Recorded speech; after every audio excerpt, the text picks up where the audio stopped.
while, but here we are, and we're gonna start this. Let me tell you guys, so I've been doing this thing where I'm doing where I want to do this thing where I just read a lot of books and give you guys reviews so you guys can pick and choose which books you like. So sit with me.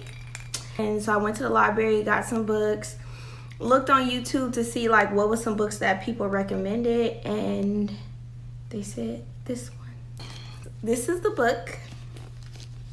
It's called My Husband. Yes. Oh gosh, I even took some notes because it was so good. And it was so good. You know when a book is just so good, guys, you just can't put it down. It's just so good, right? This was the book for me, where I was just like, oh my God, I cannot put this book down until I find out what happens in the end. And it's rare to find a book that you just don't want to put down, because a lot of times, we have these expectations of how a book is going to go off of reviews, and then we get it and it bores us, and it's too complicated. It's just too much going on. It's too many characters in the story. Recently I had just got a book from the library, but it just was so overwhelming because it was so many characters in the book. I couldn't keep track of everybody. That's too much for me. I like when it's just 2 characters or maybe 3 max. So I was super excited about this book when it was just really 2 characters. And friends and stuff like that, but really it was just 2 main characters, the wife and the husband. She is still besotted with him, but she's never quite sure whether her passion is reciprocated. Determined to keep their relationship perfect, she prepares for every encounter they have, always taking care to make her actions seem effortless. She watches him attentively, charting every mistake and punishing him accordingly. That's not funny, but this book blew my mind, y'all. It blew my mind. Love with her husband. He is the most perfect man to her. In her eyes, he's just the perfect image of what a husband looks like, right? And she does these things to see if her husband still loves her. So she plays these games and she wants to see if her husband still cares about her.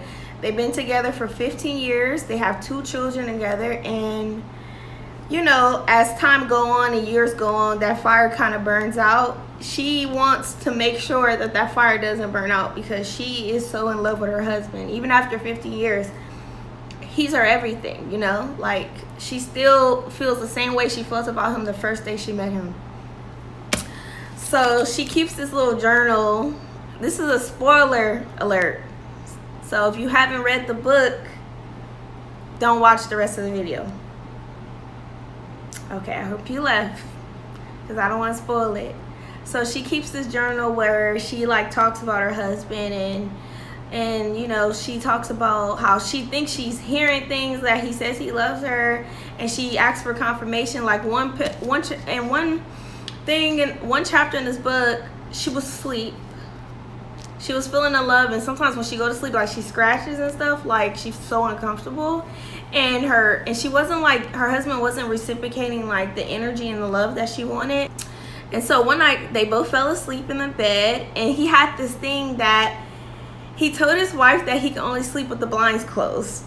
And when he told her that, it drove her insane.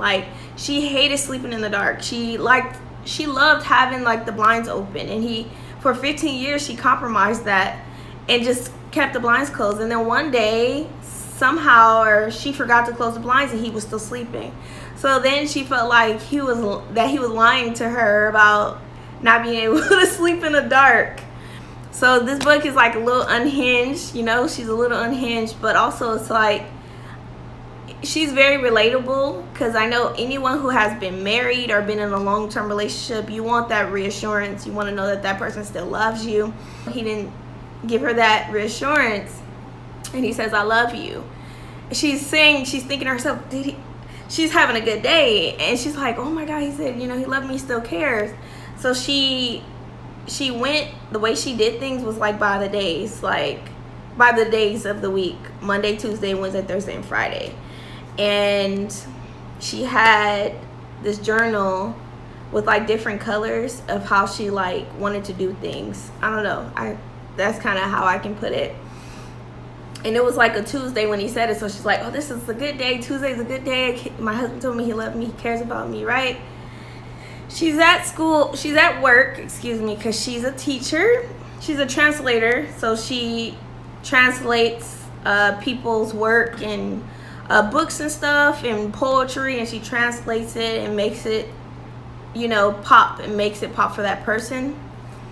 But she's also a teacher, too. So she teaches students. And she was at work. She was having a good day because she felt so loved by her husband and everything. And she's like, he said he loved me when he was asleep. Oh. And then she starts second guessing herself. Like, did he really say that? Was I hearing things? Like, and she calls her husband and she's like, hey, did you really say that? He's like, no, I don't know what you're talking about. I never said that. And she just feels shattered, like, oh my God, Tuesday's a bad day. Can't believe he didn't say that, you know. So she was having a happy day, and then it went gloomy, because she's like, she could have swore that she heard her husband confess how much he loved her when he was asleep, or he woke up in the middle of the night, whatever, and then he tells her that he never said that. So anyway, but it's like a thriller too, because it's like, yo, I don't even know where to go on with this book. Oh yeah, let's get to it. I just remembered. So when her husband does things that she don't like, she punishes him. Well, at the birthday party, her husband was doing all these nice things and he was excited. It was to start his birthday, and he was like talking to her best friend, and she got really upset, because usually she keeps it together. When she feels upset, she'll journal about it, or she'll like write down like how she's gonna punish him for what he did. But this time she was a little bit intoxicated, so she basically just went off the hinge and slept with his best friend at her daughter's birthday party. It's so terrible. She wanted to get back at him for flirting at her best friend, because her best friend, she started blushing and things like that, and she knows her best friend very well, and when she starts blushing, that means like, you know, she's being flirty, or, you know. So when she saw that at her daughter's birthday party, that her husband was like flirting with her best friend, she took her husband's best friend to the bathroom and had sex with him in the bathroom at her daughter's birthday party. Yo, so weird. So she comes out of the bathroom, and it's like this mirror right there, and she sees her husband, looks at her, and she looks at him, and she's like, did he see me? I don't know if he saw me, I'm not sure, things like that. And she's like, maybe he didn't see me. And she's like super obsessive about things. So she's like talking about like how he's not able to see her because, like, you know, they're too far, like the distance is just wouldn't be realistic for him to see her, right? She goes back to the party, and she's, you know, she's flustered. People are, her best friend is like, what's wrong?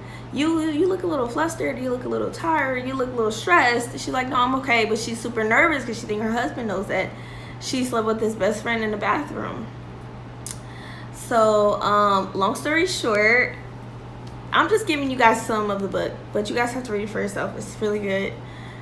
Long story short, after the party, her husband's like, we need to talk. And whenever he says we need to talk, she always feels like that's not a good thing. So she's super like in her head, like, and I get that, like, that's why I said it's relatable for anybody who's like been in a relationship or been married, or, you know, some of the things she did just unhinged. But I can also like relate to like the overthinking of like, oh, like, do you care or not, right?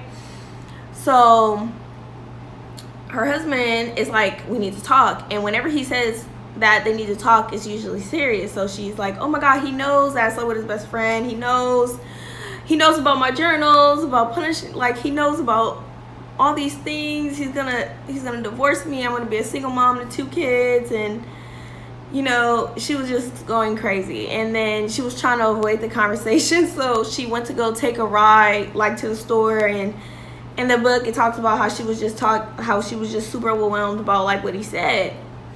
So she's trying to avoid the conversation, and then her husband tells her that, hey, like, when are we gonna talk and things like that. So they finally And this is towards the end of the book, where they're in the room. Her husband just got out the shower, and he's sitting at the end of the bed, which he usually do when they're having a serious conversation. And he's like, okay, we can finally talk. And so she's going crazy. She's like, oh my God, I just slept with his best friend. He knows. I'm getting divorced. Like, he knows what I did. He knows about everything. And so she's like, oh my God, my husband knows. He knows everything. And so her husband says, I think we should expand our family. Our kids are older now. I think we should expand our family. So she's thinking that he knows about what she did and that he was going to ask for a divorce. And he literally just wanted to have another baby. So she's like, oh my gosh, she feels relieved. She feels like, wow, like, you know, such a weight was lifted off of her. Like, okay, he doesn't know. He does love me. He wants a baby, right? And then I'm leaving out some parts, but you guys can read it for yourself. But then this part really tripped me out. And at the end of the book, the husband talks. And he says that he already knows that she slept with his best friend. He already knows that she's a little unhinged, and that he already knows that she's like in love with him still. And he basically goes to say like he really loves his wife, and he sometimes is afraid to lose her the same way she's afraid to lose him. And he plays these games with her too. He says he knows about the journals. He knows about all the things that she does. He does these things on purpose to get a reaction out of her because he knows she'll get bored. He purposely doesn't give her affection or things that he knows she wants because he knows that she'll get bored. And he likes playing these games with her too. So they're both manipulating and playing games with each other. He would always sleep with her every time she cheated because he would say like, I guess like she was his anyway. Like he knew she would do things like that. He already knew that she did that. He knew the day that she slept with his best friend. When she came out the bathroom, he said it was reckless. Somebody could have seen that, and he knew that. So I was surprised. I was like, you knew that your wife slept with your best friend and you're okay with that? So I was a little disappointed, like a little shocked, you know. But he said that he knew that, and like basically he loves his wife very much. And then it goes on to a little plot twist where, you know, he said he wanted to expand the family. He says he's gonna play a little game with her where it's this new birth control that men can take where they can't have any children for the time being. And so he's gonna take that, and she's gonna be obsessing about it so much and wanting to get pregnant, and she's not gonna be able to. And then she's gonna be obsessing that another younger woman can do the things that she can't. And then after a few months of him doing that, then he'll get her pregnant because then she'll value him more. I was like, what the heck? So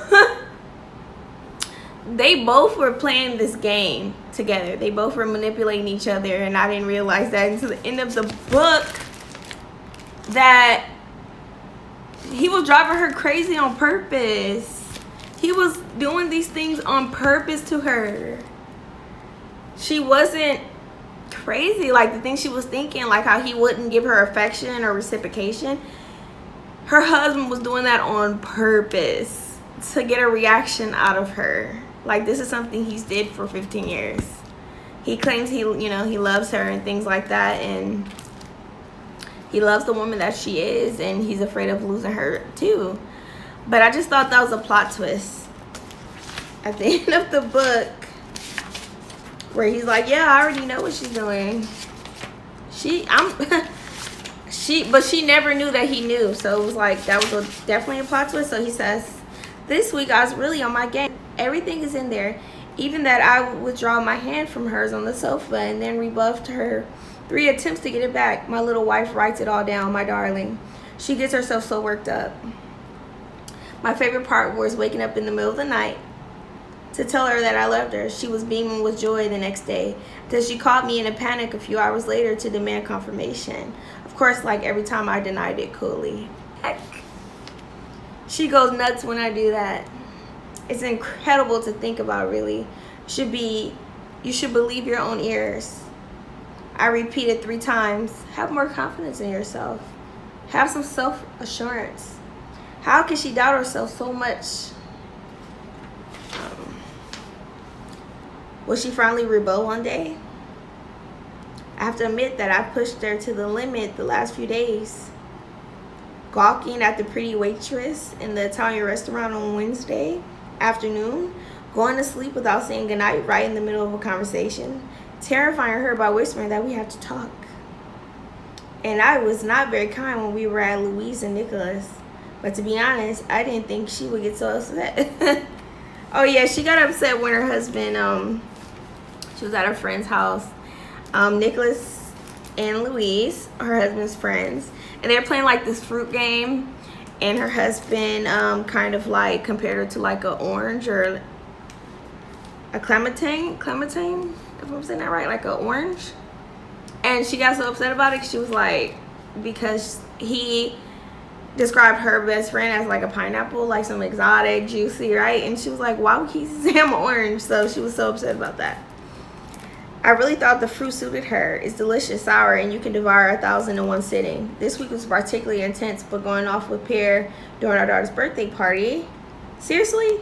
I was afraid someone might see them leave in the bathroom. It wasn't very smart given that the hallway window looks out right into the garden.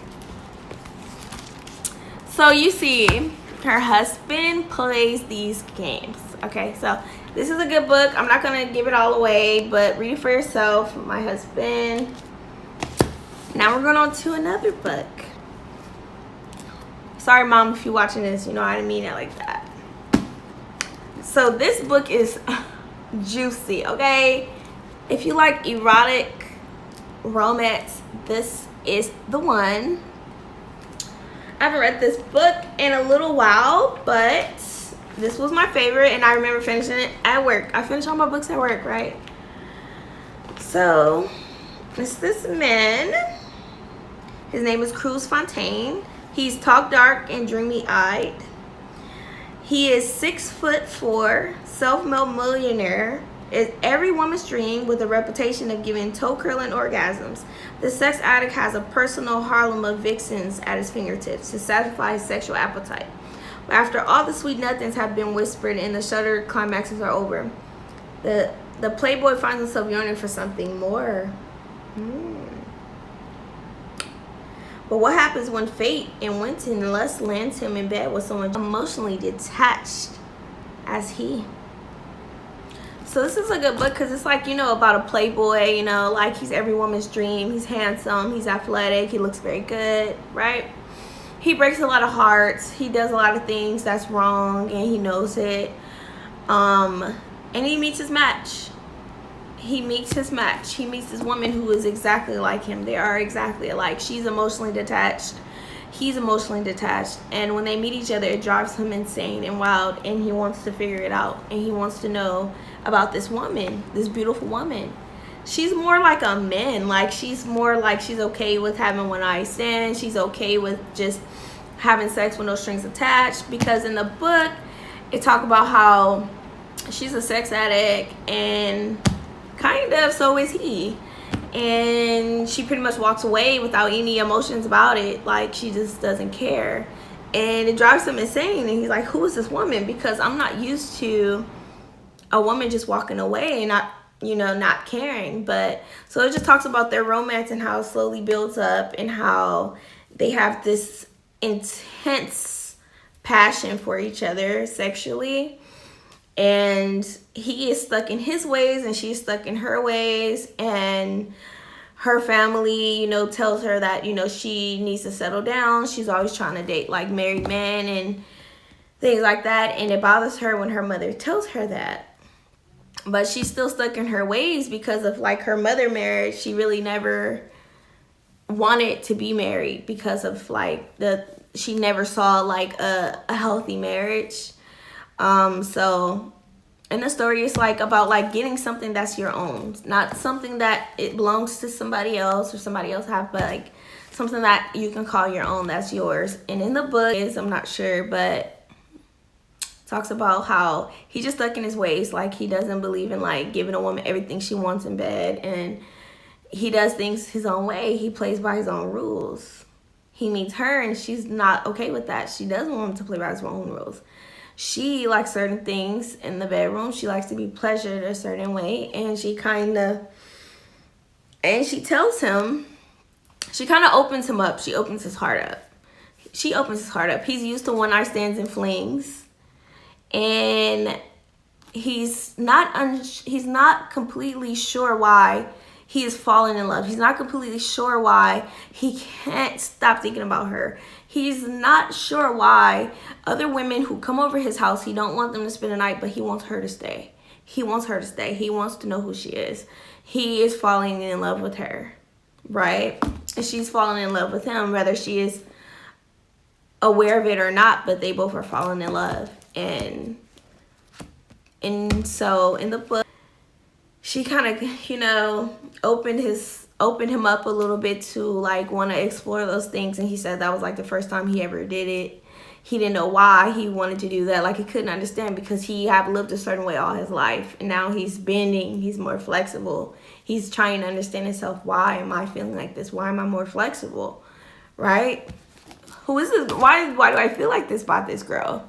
Why do I want to make her happy? Like, why? I've never felt that way about anyone.